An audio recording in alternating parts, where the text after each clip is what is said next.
and I liaise with them on day-to-day issues, and we set up the round, which I'll talk a little bit about. Because I've only got 10 minutes, I just thought I would give you a bit of an overview about the promotion process, what it's about and how you apply, just sort of in general terms. But I wanted first of all to let you know about, I thought you might be interested in the statistics from this year about success rates for education-focused staff.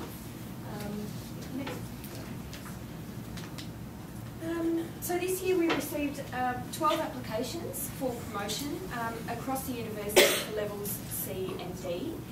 We didn't receive any applications this year for promotion to level E.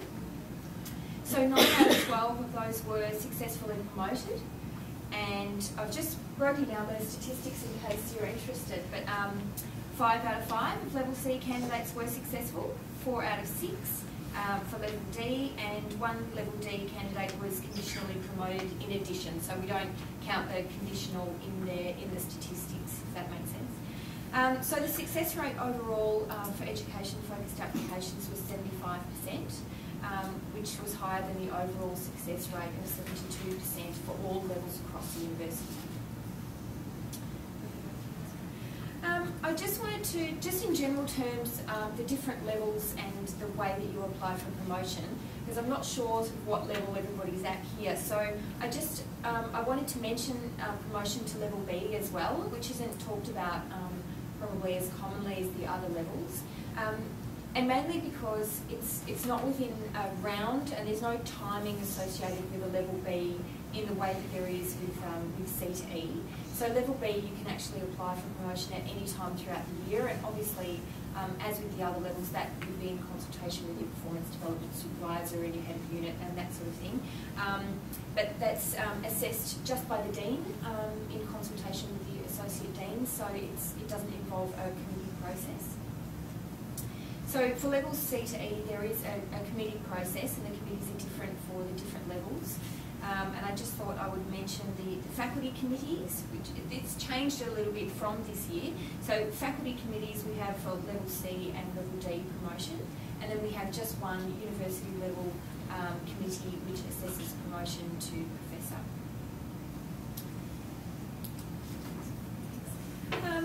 So in terms of the criteria for promotion, I thought it was easier just to show you this rather than sort of read it out. But this is really what it comes down to, is that you really have to satisfy the promotion committee that you've been a sustained high performer at the current level, at or above the faculty standard of academic performance for the candidate's current level. And you have to show that you have capacity to perform satisfactorily to the level at which you're seeking promotion, at least at the minimum level of academic performance standards. There'll probably be some questions about that later. So just in general terms, every applicant needs to assign weightings to research, education and service. And I thought I would just let you know what the parameters are for education-focused staff, which is a maximum of 85% for education, with a particular emphasis on educational design and delivery and educational leadership. A minimum of 5% for research, and a set 10% for service. So one of the supporting documents that I'll refer to at the end of my talk does also refer to higher levels of research percentage that you might allocate depending on what level of promotion that you're applying for. So I can talk more. Sorry, yeah. Will these PowerPoints be available for us? And I'm happy then we don't need to write everything down. We'll put them on. I'll talk about that too. We'll put them on our website. Okay. So the set 10%, so just another thing, we did receive applications this year where people actually didn't realise that there were set percentages, weightings for education-focused staff. So just keep that in mind, it's great that we're having this session. So the next slide, I've just got a little bit about the academic performance standards and how you would reference that as an education-focused staff member. So all candidates are required to demonstrate that you meet or exceed the faculty's expectations in research, education and service. So those standards, I'm sure you probably would have seen those academic performance standards by now. They were introduced this year. So there are qualitative and quantitative indicators, and education-focused candidates are not expected to meet the quantitative research, disciplinary research standards, but you should be referring to the qualitative research standards in your case for promotion. So just in general terms, the qualitative, it's more about the sorts of things that you are doing in a research space, in pedagogical research space, and not the quantitative metrics really just set out for each different faculty. They're quite different, but for each faculty they're setting out things like how many publications per year you should be making, how many HDR students, that sort of quantifiable metrics. So you would really just be referring to the qualitative metrics. Next one I thought was quite useful guide. This was something that was developed as we developed committee guidelines for assessing education-focused applications, and I think that there were a few comments from people to say that they would have preferred to know about that a bit sooner, that it was actually quite useful. So I just included that for you. The committee certainly is I think this is helpful in terms of what the committee is looking for. And in particular, there's a lot of talk, in particular at level D, about having a national impact. So I thought I would just make reference to that. So the next slide just includes some supporting resources. There's a huge amount of material that we have for academic promotion. In terms of your best supports, usually the associate deans in each faculty take, I guess, quite a responsibility for promotion in terms of guidance of staff through the process. Certainly you've got a faculty promotion coordinator in every faculty. That's a HR business partner or similar. And your performance development supervisor should be able to give you a lot of advice in terms of your, whether you're actually ready to apply and giving you that sort of support. The associate deans, and this will probably differ from faculty to faculty, but generally speaking, they can look at draft applications, give you some pointers on maybe your weightings and what they think about the weightings that you've chosen. So I've also just got colleagues and committee members, so clearly your colleagues here today will be able to give you some great advice and in terms of how to make your case for promotion. I've also just put there, the academic promotion website has got a load of information, lots of materials there, which could take a long time for you to read through. I've just pointed out two documents in particular there that reference education-focused staff, and they are specifically guidelines for candidates and guidelines for the committee, specifically for education-focused staff. So that's just in addition to the other materials that we have that might be a useful reference. And just finally, information sessions are usually held, and that specifically relates to the round as opposed to the level Bs. The round is usually open around May through June each year, and we have information sessions toward the beginning of the year, and they're generally held around March, April.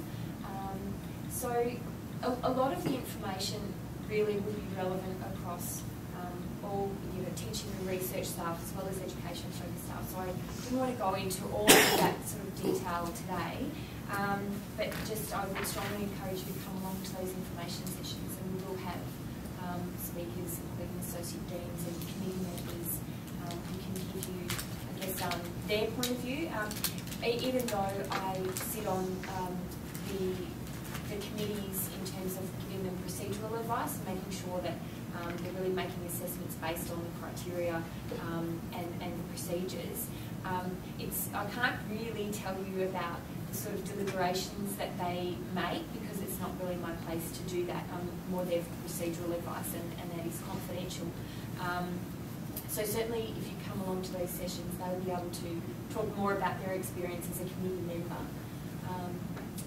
So that helps. So if we can just move on to Jerry, we'll keep questions till last. Okay.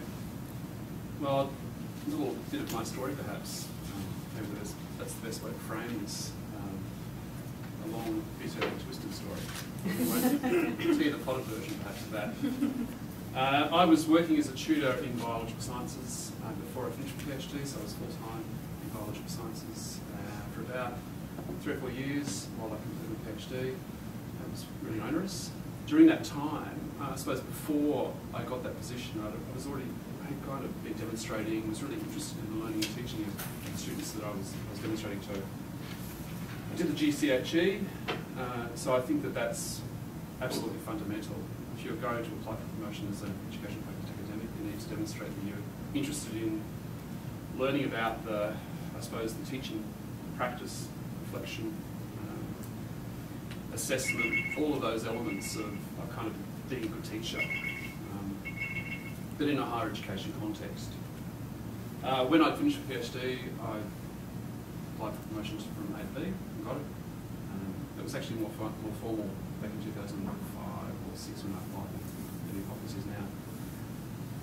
And then I kind of started building that, my involvement around the teaching and learning staff. I mean, I had a limited opportunity before I finished the PhD, but after I finished, I really had the opportunity to explore that more fully. I suppose my own tips on the process would be that firstly you have to have a passion and enthusiasm for teaching and learning. That's fundamental because it's going to drive everything else you do. That you have a commitment to enhancing the curriculum or curricula in the units that you coordinate or that you're teaching into. That you have a determination to make the student learning more engaging, because without that then there's not much that comes out. All of these things generate potential collaborations, generate potential opportunities for research, grant applications, etc. So I suppose they're my tips. I think fundamentally as an education-focused academic you should be doing it because you really enjoy the teaching component and not perhaps because you don't have a research profile in your discipline. I think I came to the conclusion that because I was a senior tutor in and then coordinating when my previous boss was Gordon Sampson, who you probably all know as the Director of Learning now. When he moved on, I became co-coordinator and then coordinator of first year biology. I realised that in that job, and people would sympathise with me on this, it's really difficult to gain a research profile in the discipline, as well as trying to be innovative and improve the quality experience or learning experience for students. Some people do it, and some of my colleagues in the university and in biological sciences elsewhere in Australia managed to do it, and hats off to them. But I realised early on that although I'm still passionate about my discipline, which is plant ecology and plant evolutionary ecology, and I still have honours students, that I probably wasn't going to cut the mustard at my age and, which we won't divulge, but, and at my level, at my sort of state in my career. So going with my passion was probably my strength, if you like. So that's essentially my story. I think what came out of initially getting involved in some minor things around virtual learning and information communication technologies was starting going to conferences and telling people about the sorts of things we're doing, getting the odd publication here and there, landing a book chapter. My publication history is not that strong, but I'm hoping to improve that. So I went from B to C, or about to go from B to C successfully this year. What else can I say about the process and the tips? I applied for promotion last year as a research teaching academic, and of course I didn't get it because I didn't have PhD students. Not surprisingly, I mean, it's disappointing when it happens, but I think you have to be prepared for that. You've got to be prepared to get knocked back perhaps once, and that's a story I get from people all the time.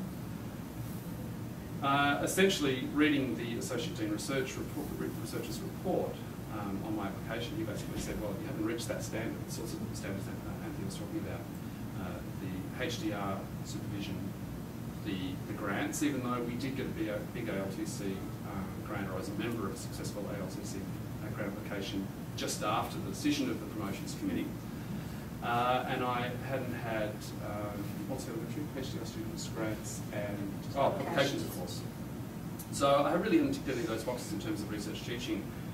Given that the standards or the metrics are somewhat different, and you don't have to demonstrate those quantitative outputs, I felt more confident going for promotion this year, but I still wasn't, overconfident, let's put it that way. I was kind of pleasantly surprised to get that. Are there any questions about, you want to say questions again? We'll move on to Kirsten. Okay. Oh, hi everyone. I'll just turn the back on. I actually didn't prepare any PowerPoints or anything because I just wanted to talk a bit about my experience, because my experience might be a bit different than some people in the room. I actually came to an education-focused role with very little education research experience. I'd actually been praying that the university would introduce these roles for a long time, feeling that I didn't really fit into the teaching and research kind of framework. And being quite passionate about teaching, getting really amazing evaluations, but also doing a lot of the reading about that on the side in my spare time. So I was actually really pleased when these were announced, it was actually my then head of school who said to me, "You're ideal for this role." I said, "I'm glad you said that," so we went through and did it. I actually was a little bit concerned about applying for promotion so soon after converting to the role, given that I don't have a background. I have one non-refereed paper about my pedagogy. So I can talk a little bit about that experience of kind of coming into this role kind of sideways from quite a disciplinary kind of career. I've been at Monash for a long time. I've been here 11 years. I came in as a level A halfway through my PhD. I effectively got promoted to level B when I reapplied for my own job and got it about 4 years later. And had been to quite a few of the promotion sessions run by the faculty as a teaching and research person, and felt that I wasn't really sure that I would, as Jerry said, cut the mustard on that level, and also feeling quite discouraged by the fact that people I knew who had much stronger grant experience than me and grant success than me were being told they weren't ready for level C promotion. So I've just been promoted to level C. So I actually went into the promotion this year. I was actually on OSP at the time, so I thought, beautiful, I've got a bit of time to spend on the application. I decided to do it this year, thinking, well, if it doesn't go up this year, then at least I've had the time to spend on it. When I'm so busy next year, I can just tweak it and improve it for next year. And I was really fortunate to be successful, and I'm really pleased about that. So prior to this application, I hadn't applied for promotion yet, but I had been to numerous information sessions about it, and something had always stopped me. So I actually managed to get my OSP kind of converted over to an education-focused OSP, and I spent most of that time kind of reorienting myself to a new kind of program. So I actually feel like I'm starting again a little bit as an education-focused person, but clearly that wasn't a problem to the promotions committee. In terms of the process, I was one of those people that didn't really plan ahead very well. I was umming and ahhing about applying, even when I sat in the information sessions in April. And when the round opened in May, I was still undecided if I was going to go up, until my partner said to me, "Oh, for God's sake, if you don't apply, you'll be complaining and moaning about the fact that you didn't apply when everybody else gets promoted and you don't." I thought that's a good sign. So I decided to just go for it. My big tip is leave yourself enough time for it, because it is one of the most time-consuming processes that I've ever been through. It's not a hard process, it's time-consuming. A lot of gathering of information. One of the things that added to the amount of time, I think, for me, was the fact that the education-focused roles were so new, and I had to seek advice from numerous people outside of my faculty. I had a meeting with my associate dean, who didn't really, at the time, it was quite early on, didn't know a lot about education-focused roles. So I did a number of things. I spoke to, I had one particular person in HR, central HR, that I bugged incessantly with phone calls and emails to ask, because she'd been in the education-focused information sessions at the end of last year, so I thought, right, she's a good person to talk to. I also went and saw Joy.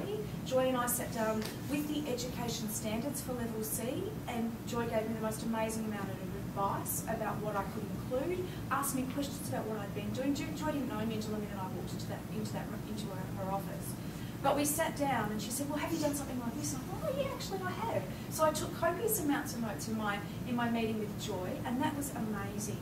The fact that this office offers that support to us for our promotion applications is a real gift that we should utilise. So I actually used the education standards for level C as my benchmark. That was how I framed my entire promotion application. I also downloaded anything that I could find on the promotions website about education focused roles, including the committee notes and the staff guidelines. I highlighted them and followed them to the letter. So there was a little bit of guidance in those notes about what, if you didn't have a strong background in pedagogical education research. So I actually tailored my application to say, look, this is a new role to me, and this is actually some things that I'd like to do. I could talk about some educational leadership as well. I've been coordinating a number of programs for many, many years, but I actually utilised that information. I ended up in, drowning in paper in May and June, but it was actually well worth it. The time I spent calculating my unit evaluations, averages, the time that I spent emailing and talking to people was actually really worth it. I also got enormous support from my school, and I think that's actually key to the promotion process. If your performance supervisor and your head of school supports you, I think that can really stand in good stead. So I had the support of both of those people, unquestioned. One of the bits of advice that I actually got from the Associate Dean, which I didn't follow, because I didn't follow all of their advice, was about referees. I felt very strongly that despite the fact that the Associate Dean had told me that I should get international referees, that international people didn't know my teaching. They couldn't attest to things they'd heard from other students around Monash. They hadn't seen me in action. They hadn't seen me be awarded things. So I made the executive decision to have local referees for my application, and clearly it worked. So I had 2 ex-Monash staff, a Monash staff member from outside of my faculty who was very, very senior in the university, and somebody outside of Monash. And all of those people have known me in particular ways. I focused my application very much on very strong teaching evaluations, a commitment to teaching, my educational leadership, and also my HDR completions, because I have quite a lot compared to most people who are level B in my school. So those people could speak to those 2 things that I wanted to focus my application on. So I made that strategic decision, and it paid off for me. So I ignored some advice that I got. I just felt like if I got some random person who I'd worked with on a journal article, they actually couldn't say what was happening at the coalface in terms of my teaching. They could say, oh, she writes beautiful articles, but they couldn't actually say she's a great teacher, and I wanted my application to focus on that. One of the problems I faced, and I don't want to focus too much on this, one of the problems I faced was the lack of knowledge of education-focused roles in my faculty. When I got my Associate Dean of Research and Education reports, they both, the Associate Dean of Research report actually focused on quantitative measures, and the Associate Dean of Education Associate Dean of Education report also focused on something that was not appropriate. I actually let HR know and said I wanted them changed. I was very, very strongly committed. I said I'm education focused. These reports will discriminate against me. So could they please get them changed? They were changed straight away, and they were just minor errors. They weren't anybody trying to be deliberately mean. But I think that was a bit of a roadblock for me, because I think it meant the fact that these roles are so new means we actually have to educate. In hindsight, I would probably be sending, even if they got extra information in the email, I'd be sending the Associate Deans of Research and Education all of the guidelines. Even though they would have got them, they're very busy, they're filling out hundreds of these things. So in hindsight, I would probably, approach them and talk to them and those kinds of things. They were easily solved, but that was a bit of a roadblock. I also found the percentages a little bit limiting, I have to say. A 10% for service for education-focused staff, I think, underestimates the fact that education-focused staff are the people who take on all the roles and committees, all the service. And so I found that actually really limiting. So I actually strategically moved some of my service into research and education. So what I did, I'm on multiple committees. I've been on the University Ethics Committee for 8 years. I moved some of that into education because as part of my role on the ethics committee is I do the training for HDR candidates in my school, in the faculty and for staff as well. So I moved that into education because that's what I was doing, I was training. So I managed to kind of strategically move some of these things to cater for the fact that that weighting is a little bit limited for those of us. And I hope in future that will be, you know, that will think a little bit more about that, because 10%, when a research and teaching staff can put 20% for service, but an education focused staff can only put 10%, and it's a set 10%. It seems a little bit limited, given that we are the people that do everything. You know, the teaching and research staff are the ones who are off getting grants and not doing all of those kinds of things.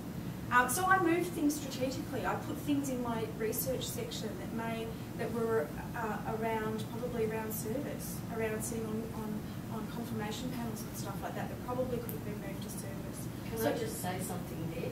I just find that teaching and learning leaders, like first year coordinators of 1,500 students and anywhere, that people do a lot of leadership of units, of courses, of training, of tutors. There's actually so much leadership embedded in it that people don't recognise. So you see the service, but you can so easily frame it as leadership, and that's what does come over the scholarship side. Yeah, absolutely. I moved, I had all this coordination experience of postgrad coursework programs, moved it all into education. In the promotion guidelines, you actually get double the amount of space to talk about education if you're education focused. I think the assumption is that you'll then reduce the research, but I didn't. So they got double the amount for education and the same amount for the other two, which didn't seem to be a problem. There's no guideline saying you had to reduce the research. So it meant that I could actually put a lot of stuff under education that as Joy said, is educational leadership, coordinating programs, coordinating units, being on curriculum committees, all of those kind of things that demonstrated, and I framed it under this kind of rubric. And that was thanks to the information and the meeting that I had with Joy, because I was really struggling with how do I think about my educational leadership. And she allowed me to kind of frame that. I don't really have anything else to say, I think, except that I was absolutely rapt when I was promoted. I worked very, very hard on the application, but I went with the assumption that because these were fairly new roles, it may not get up the first time. So,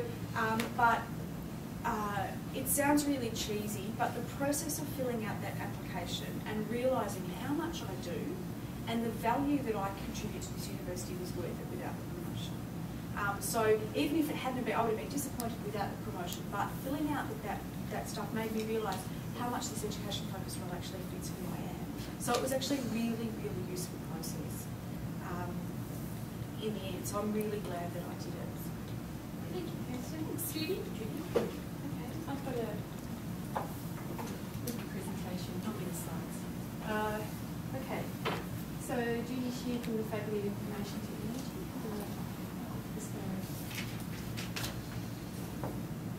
So my journey to get here, I joined Chisholm in 1989 as a senior tutor, and very soon after that we became Monash, so I was in the senior tutor from level A. So I started researching in about 1997. There was a joint project with education, and at that time, being Monash, if you wanted to go for promotion, of course research was becoming more and more important, and I wasn't engaging in research at that time. I saw myself very much as a teacher, involved in the education side. So I got involved in a joint project with the Faculty of Education. I really loved it, and after that I started working on different projects with different people. We were lucky in the Faculty of Information Technology that we had a core group of people really interested in computing education, and so my work has been in the teaching of computing, but also the use of education technology, and I think that was really lucky to be in that faculty and be able to do this. So I got promoted to lecturer in 1998. I just started my research then. I didn't do the grad cert in higher education, but I did an educational research methods unit with education, which I found wonderful. That was just I would say a wonderful experience. I went for lecturer 3 times, and so 1996, 97, 98, very discouraging, first couple of times. No, I wasn't doing research. I didn't fit the profile of a Monash academic at the time. Started research, and then 5 years later I went for promotion to senior lecturer, much more confident with my application. I was